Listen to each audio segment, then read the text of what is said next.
right, so I'm off to the gym. I'm at a Quick Trip right now, gas station. I'm not sure you'll be able to hear me. I'm assuming not.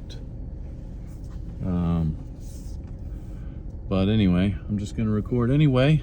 And if I gotta record again later, then I will. But yeah, so this is something that I've been trying to really make a good habit, is getting to the gym more often, especially since I quit my job, since I started this freelance thing. I haven't done great with it all the time. I'm fairly inconsistent with things. I'm gonna probably mention this a lot, but I have a little touch of ADHD. And the thing that I struggle with the most, that I've noticed, is not just struggle to find words sometimes, but also what they call executive dysfunction, which is like following through on stuff, prioritizing tasks, having issues with waiting until the last second, taking advantage of the, was it Parkinson's law, where it's sometimes it's helpful for people to wait until the last minute, because then they're kind of in desperation mode and they are forced to cut out all of the unnecessary bullshit, and so they get focused and finish the job, finish the task.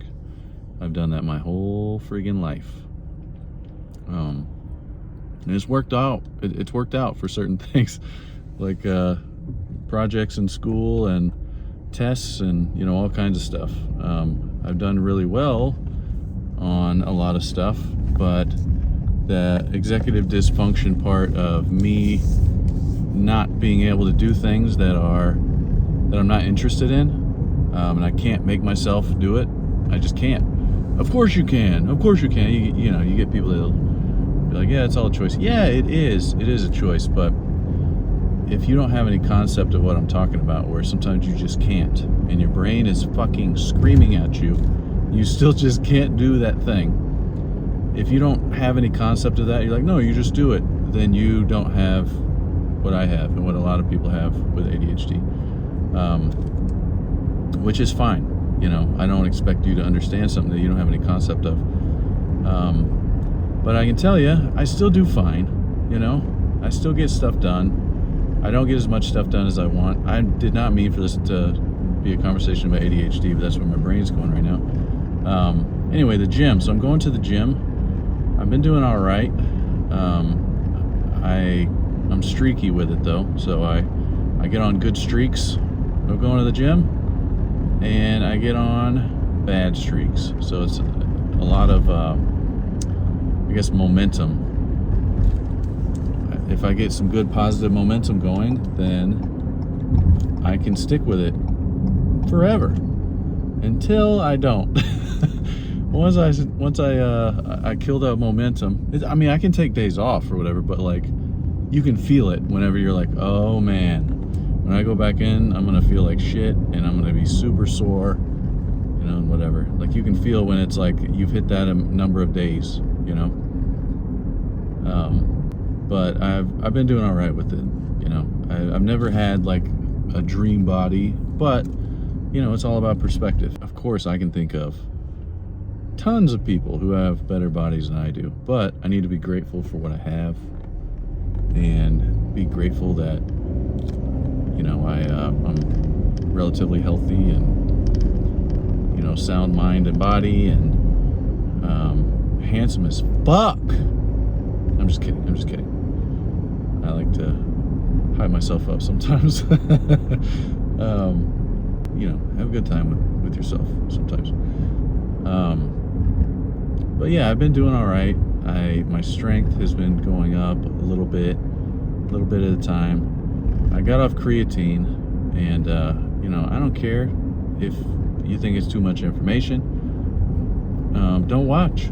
because this is more for me than for you. I just like documenting this stuff. Creatine, I think, gives me fucking constipation. And that is one of my least favorite things with regard to poop. When we talk about pooping, constipation is one of my least favorite things. And I think creatine does that for me. The thing is, though, is it hasn't always been like that.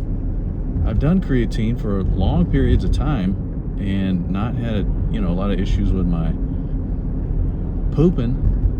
But recently, just like within the past few months, trying to do creatine, it just fucking drives me out, man.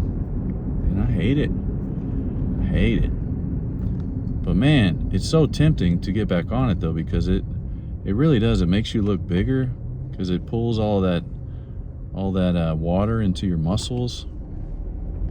It makes you look bigger and it makes you stronger. You are noticeably stronger. I mean, you feel, I don't know. I mean, there's been days where I've been doing, whatever. I was doing bench one time and I was like, been doing creatine for a bit and I was doing bench and I just like kept putting weight on the bar and I was like, damn, how do I keep lifting this? And it just kept going higher and higher and higher.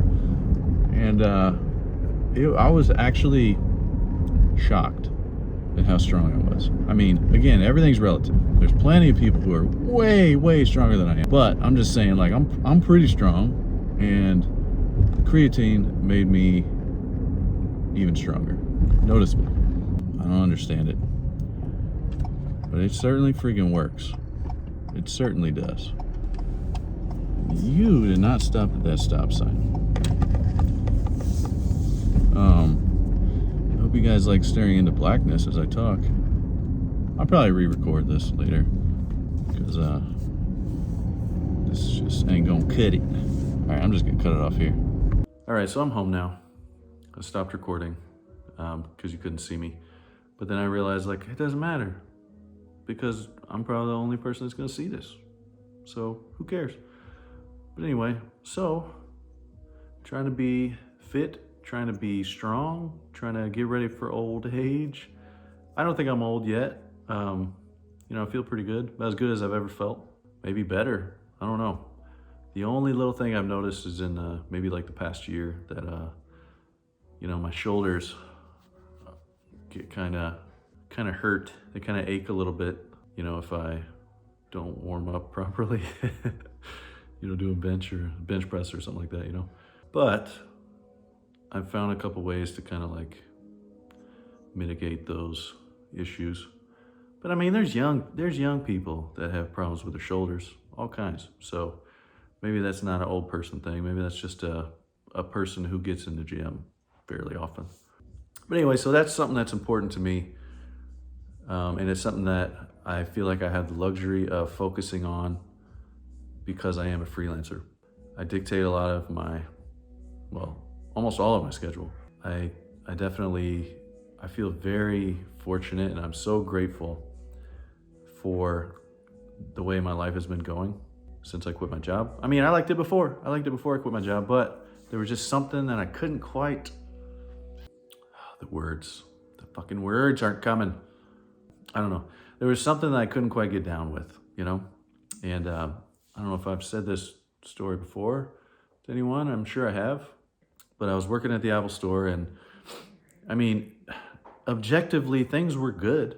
I mean, I started working at the Apple store in Florida. I'm trying to make this not a super long story. I started working at the Apple store in Florida and we decided to come back to Missouri. We're from, me and my wife, she's not from there, but whatever. We lived in Columbia, Missouri for a long time. And we wanted to move back to Missouri and kind of make it, for me, it was a pit stop. It was like, just move out and maybe we'll stop in St. Louis because one of my good buddies lives there. And I transferred to the store in St. Louis. It was supposed to be the other store though. So, but I waited long enough that spot filled up and they're like, well, you might have to go to the other store. So there's like the Galleria Mall and then there's the West County Mall. I wanted to go to the Galleria. I don't know why, that's just where I wanted to go. That didn't work out. I got to go to the West County store, and I tell you, that was one of the best things that's ever happened to me. That's where I met Adam. If you don't know Adam, which I mentioned it in the first episode, but Adam is in a band called Story of the Year. I don't want to talk about Adam every fucking episode, but he played a big part in where I am now. And so he's an important friend to me, an important connection, and whatever. He's a good dude. I love him. But anyway, so I met Adam at that store. I didn't know that he was working there, and I was just a part-time, like just regular old sales guy in Florida for years. I couldn't even get full-time there. And then I moved to the St. Louis store, and almost immediately they found out that I did photography and video stuff, and they're like, hey, you want to be a creative? And I was like, yeah, that's what I've always wanted to do. And it was part-time, so it was perfect, because I never could quite commit to full-time stuff because I was, doing stuff on the side, photo stuff like weddings and whatever. So I became a creative, and that was awesome. I mean, like, awesome. They pay pretty well per hour. They have these amazing benefits, whatever. There's people that are working there now that are very unhappy with the way things are going, and I guess it's kind of gone to shit since I left. But it's crazy to think that it's been basically 4 years since I left. I didn't even work there 5 years. I worked there for a few months short of 5 years. So like I've almost been doing this as long as I did that, and that felt like an eternity because it was in Florida and here. But anyway, so I did creative, had a hell of a time. It was so much fun. And then one of our creatives that was like a creative pro, like a full-timer, he got a job offer and he left, and he recommended me for the position, and I was very hesitant because I was like, oh, it's full-time stuff, I don't know. Because like when you're part-time, the expectations are pretty low. And that's what I kind of thrive on because I just don't like to commit to things very often if it's not my own thing. And so anyway, I decided to do it, and that was what convinced me to leave. So that was the thing. It felt like a good thing because it was full-time and I was making more money and whatever, but the expectations were higher, and just this whole idea of like, I have to be here, and I know I don't have to. And that's the whole thing. Like I came to that realization. It's like, I don't have to be here. I have to be here.